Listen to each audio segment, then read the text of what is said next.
आगे आए थे वहां पर एक अच्छा स्ट्रोक, गेंद को जो डिपॉजिट कर दिया है और ऊंची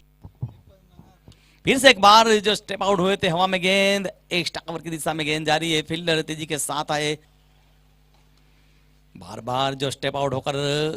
अच्छी बल्लेबाजी हो रही है और जो कड़ा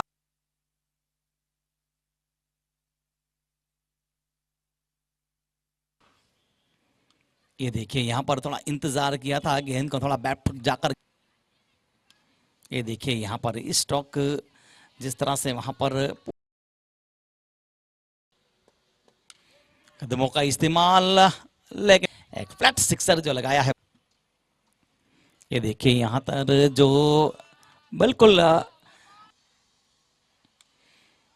खड़े खड़े जो स्ट्रोक को यहां पर खेला है, एक